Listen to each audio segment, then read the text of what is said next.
Okay, here's the list of our customers. Let's click on a customer. So this takes us to customer details page, which is a read-only view of the customer. First, I'm going to replace this with an edit form. So back here, I want to change the link under each customer. Back to Visual Studio. Let's go to Solution Explorer. Open Views, Customers, Index. Okay, here's our action link. So instead of using the details action, I'm going to use edit action. And we're going to create this action in a second. Note the fourth argument of this action link method. We have an anonymous object with a property called ID. So this will be sent to the edit action.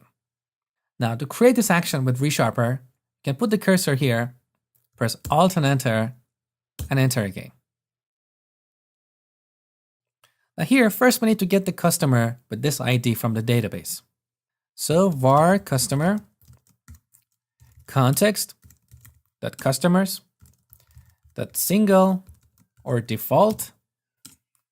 Here you pass a lambda expression. C goes to c.id equals ID. Now, if the given customer exists in the database, it will be returned. Otherwise, we get null. So we need to check for that. If customer equals null, we return HTTP not found, which will give us a standard 404 error. Otherwise, I'm going to use this customer and render the customer form. So return view. Now the view we created earlier is called new. So here we need to overwrite the default convention in MVC and specify the view name. Otherwise, without this, MVC will look for a view called edit. Okay, back here. Now the model behind this view is new customer view model. So let's create a view model equals new customer view model.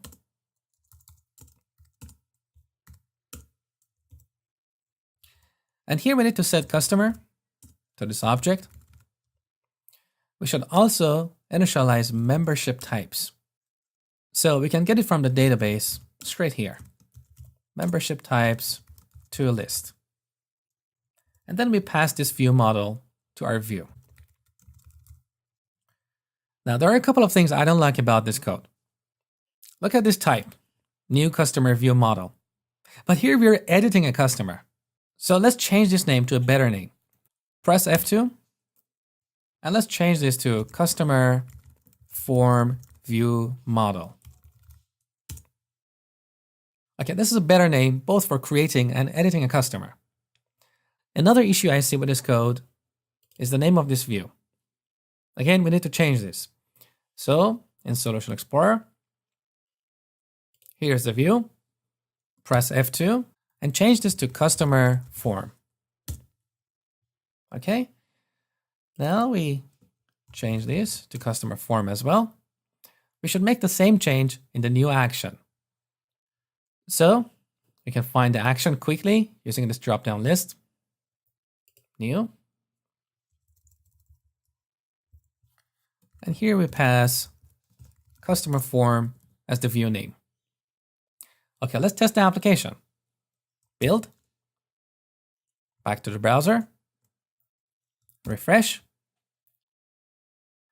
Okay, let's click on one of these customers. Okay, our form is populated with this customer. There is a tiny problem here.